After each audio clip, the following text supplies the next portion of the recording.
প্রিয় দর্শক আসসালামু আলাইকুম। আজকে আপনাদেরকে দেখাবো জুকি স্মল সিলিন্ডার প্লাটলক মেশিন। তো এই মেশিনের থ্রেড ক্যামের যে বেল আছে, এই বেলটি যদি ছিঁড়ে যায় অথবা ড্যামেজ হয়ে যায়, সেক্ষেত্রে কীভাবে আপনারা নতুন বেল লাগাবেন এবং নতুন বেল লাগিয়ে কীভাবে টাইমিং করবে। তো নতুন বেল লাগানোর পরে কিন্তু স্টপ পজিশন ঠিক থাকবে না, তখন আপনারা স্টপ পজিশন কীভাবে করবেন সেটা আজকে ভিডিওর ভিতরে দেখিয়ে দিব। তো চলুন শুরু করি আমরা মূল ভিডিও। প্রথমে আপনাদেরকে এই বেল কভারটি খুলে নিতে হবে। এখানে যে বেল কভারটি দেখতে পাচ্ছেন, এই বেল কভারের ভিতরে কিন্তু 3টি এলিঙ্কি স্ক্রু আছে 6 মিলি। তো আমরা আগে বেল কভারটি খুলে নিব, তারপরে হচ্ছে আমাদের যেই বেলটি লাগাবো। এই যে দেখতে পাচ্ছেন বেল কভারটি খোলা হয়ে গেছে। এখন আমার হাতে দেখতে পাচ্ছেন এটা হচ্ছে পুরনো বেল, যে বেলটি ড্যামেজ হয়ে গেছে। তো আমরা কিন্তু নতুন বেল নিয়ে আসছি, নতুন বেল লাগাবো। নতুন বেলের নাম্বারটা একবার দেখে নিই, HTD309/3M। তো এই নাম্বারে বেলটি আপনি পেয়ে যাবেন যে কোনো পার্টসের দোকানে। আপনি নাম্বার দিয়ে কিন্তু নতুন বেল এনে মেশিনে লাগাতে পারবেন। তো আপনারা দেখতে পাচ্ছেন নিউ বেলটি কিন্তু লাগানো হচ্ছে। তো আমাদের এই বেলটি কিন্তু খুব সহজেই লাগানো যায়, কিন্তু পরবর্তীতে যে আপনারা একটি পিনিয়াম দেখতে পাচ্ছেন, এই পিনিয়ামের ভিতরে মূলত আমাদের যে সার্ভো মোটর আছে, সেই সার্ভো মোটরের সাথে কিন্তু একটি বেল আছে, সেই বেলটি কিন্তু এখানে লাগাতে হবে। এই বেলটি লাগানোর আগে অবশ্যই আপনাকে মোটরটি চালিয়ে স্টপ করে নিতে হবে। স্টপ করার পরে যদি আপনি ওয়ান চান্সে লাগাতে পারেন তাহলে কিন্তু আর মেশিনটি আর বেল টাইমিং করতে হবে না। আর যদি ওয়ান চান্সে যদি না লাগাতে পারেন, সেক্ষেত্রে কিন্তু আবার নতুন করে আপনার এই বেল টাইমিং করতে হবে। তো সেটাই আজকে এই ভিডিওর মধ্যে দেখিয়ে দিব যে আপনি যখন বেলটি লাগাবেন যদি লড়ে যায়, সেই ক্ষেত্রে কিন্তু আপনার স্টপ পজিশন ঠিক থাকবে না, তখন আপনি স্টপ পজিশন কিভাবে করবেন।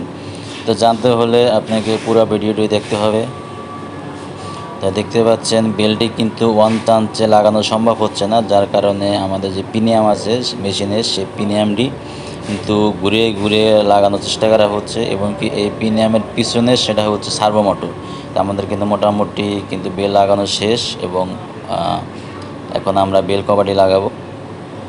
বেল কভারের সাথে যে স্ক্রুটি দেখতে পাচ্ছেন 6 মিলি, সেই স্ক্রুটি লাগানো হচ্ছে। প্রিয় দর্শক আপনারা দেখতে থাকুন, এবং এখন আমরা মোটরটি রান করব।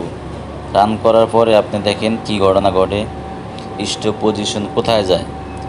যখন স্টপ পজিশন আউট হয়ে যাবে, যেই পজিশনে থাকার কথা সেই পজিশন থাকবে না, অর্থাৎ তখন আপনি কীভাবে এটা স্টপ পজিশন করবেন, আজকে সেটাই আপনাদের সাথে শেয়ার করার চেষ্টা করব। তো ভিডিওটি টানাটানি না করে সম্পূর্ণ ভিডিওটি দেখার অনুরোধ রইল। তা আমাদের কিন্তু বেল কভারটি লাগানো শেষ। এখন আমরা মেশিনটি চালিয়ে দেখব যে মেশিনের স্টপ পজিশন কোথায় যায়।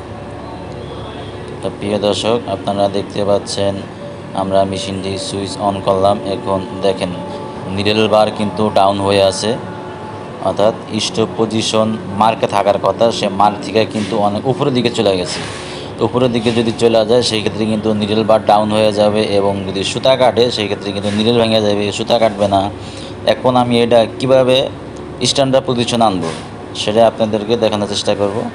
তো ABCD বাটন এবং মাইনাস বাটন দুটো একসাথে চাপ দিয়ে সুইচ অন করতে হবে। তারপরে হচ্ছে RJ প্রোগ্রাম আসবে, আমরা স্টপ পজিশনটি RJ প্রোগ্রামের মাধ্যমে ঠিক করার চেষ্টা করব।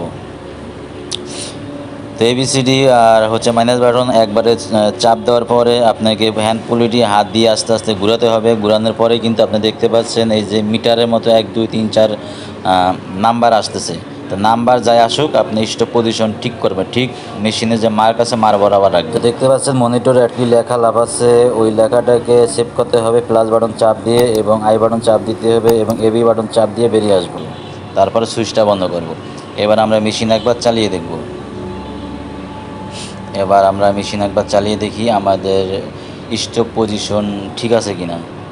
প্রিয় দর্শক আপনারা দেখতে পাচ্ছেন এখন কিন্তু নিডল বার ডাউন নয়, এখন কিন্তু ঠিকমতো সুতা কাটতেছে, এবং আমার মেশিনের যে মার্ক আছে মার্ক ঠিক বরাবর আছে।